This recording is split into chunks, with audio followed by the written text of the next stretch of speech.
it's Gwen. Welcome back to my channel. I do this video every single year and it's 10 books that I want to read in 2018. So if you look back at my previous videos, or at least the one for 2017, you will see that I have read, attempted, or DNF'd every single book on that list except for one. And it's the one I was dreading, and I'm still kind of dreading it because I think I'm going to have to go back and read the first book in the series. So let me dig to the bottom of the stack. Ugh. And that book is Crooked Kingdom by Leigh Bardugo. This book is going to be the death of me, I think. I don't know, like my plan was, because this is the second year that this book, I believe, maybe it's only this is its second year, not its third year. But this book has been on my TBR far too long. I did sort of enjoy Six of Crows. However, I don't know about this series, you guys. I don't think I loved the characters. So if you go into it just for the characters, love, love, love. But I have found I'm more of a plot-driven reader than a character-driven reader. And that could be a discussion for another day. What I loved about Six of Crows was the characters. And don't get me wrong, I love great characters. But that book was just so kind of boring. I mean, there were parts of action, but I felt like it was like the build up to the action was like a big portion. The action was a small portion. And then the downhill slope to the end of the book was kind of long. And then the end of the book, which was like more action, was like kind of small too. So this one is a behemoth. Don't know how I'm going to like it, but I think I need to go back and reread the first book and then jump into the second book. Hopefully this will be one of the books that I tackle at least in the first 3 months of 2018. I'm happy to report that is the only book that I did not either read or DNF of my top 10 books that I wanted to read in 2017. So mission almost accomplished. Okay, so these other books, these other 9 books that I want to read in 2018 are all books that I wanted to read in 2017, but I never got around to for one reason or another. The first one is Bad Romance by Heather Demetrios. Heard a lot about this, good and bad, but I definitely want to read it. Love this cover, one of my favorites of the year for sure. And I know it's a complicated tale about love, and I'm here for it.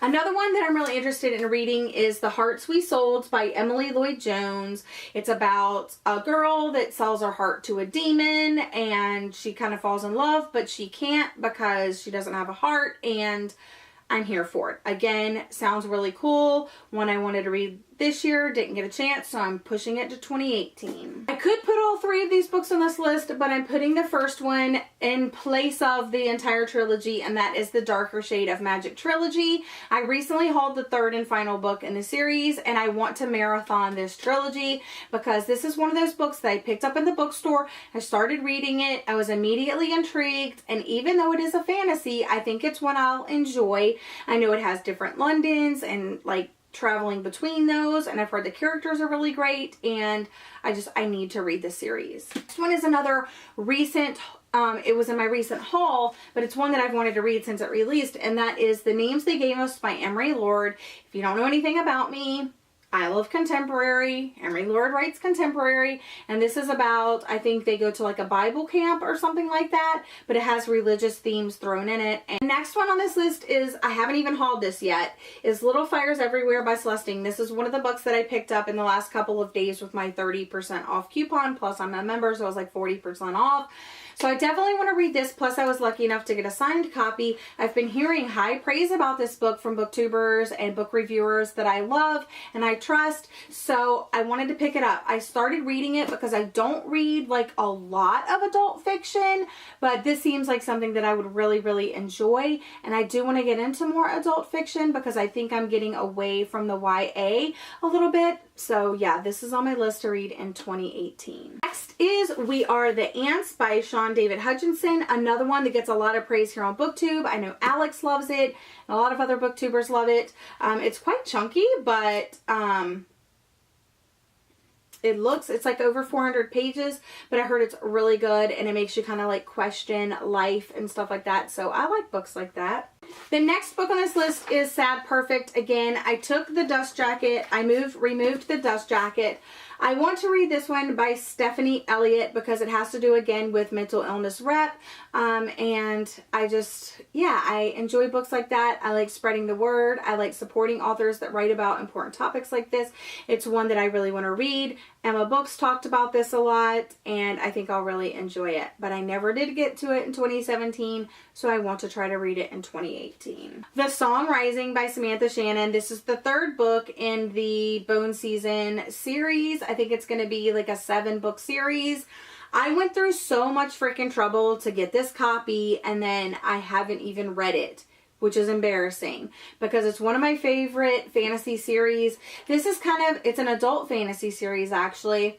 And I had heard like great things about the Bone Season, but since I don't read a lot of fantasy and it's like an adult fantasy and it has like this really intricate magic system, I was like, there's no way I'm gonna like this. And then I finally found it like a couple of years ago in the bargain section of like Books A Million. And I read it, and at first I was like, oh my God, this is so complicated. Like, I'm not going to get it. But Samantha Shannon did a really, really, really good job of explaining the magic system. And I kind of found how I need to read fantasy, like personally. And it just works. And I loved the first book, loved the second book. And I'm sure I'm going to love this one too. I just need to freaking read it. And then the last book on this list is A Stranger in the House by Shari Lapena, and this is the same author that wrote The Couple Next Door. Yeah, The Couple Next Door. And I read that and reviewed that. Oh, I don't think I reviewed it. I read it and enjoyed it this year. And this was the book that I was going to pick up first, but I was like, no, I should probably read her previous work. So this is her second book. I really did enjoy the first one. I passed it along to a friend, which I hardly ever do with books. She enjoyed it. I want to read this one. I hope I enjoy this one as much as I did her first book, and then I can pass this along to that same friend. But yeah, it's another adult fiction story, thriller, mystery, suspense book. So I'm looking forward to it. These are the 9 new books that I would like to read in 2018, and this is the book that I didn't get to in 2017 that was on that list of 10 books to read in 2017 that I didn't get to. So these are the 10 books that I'm going to try to tackle this year. I'm putting these as like a priority on my TBR because these are all ones that I'm very excited for. But of course, new releases are going to start coming out, and those might take precedence. Oh, I hate when that happens. Anyway, these are 10 books I want to read. Let me know what 10 books are that you want to read this year. I know a lot of you guys like put out this video. I'll also be putting out a 2018 releases that I'm looking forward to and I want to read this year. So that's coming soon as well. But that's all for today's video. Thank you for joining me. I hope you're all having a lovely day, and I'll see you guys again in my next video. Bye! In case you're wondering, this is what my room looks like. It has books all over here. My poetry's down here. Look at my sad shelves. Like, there's just books missing everywhere, and they're a disaster.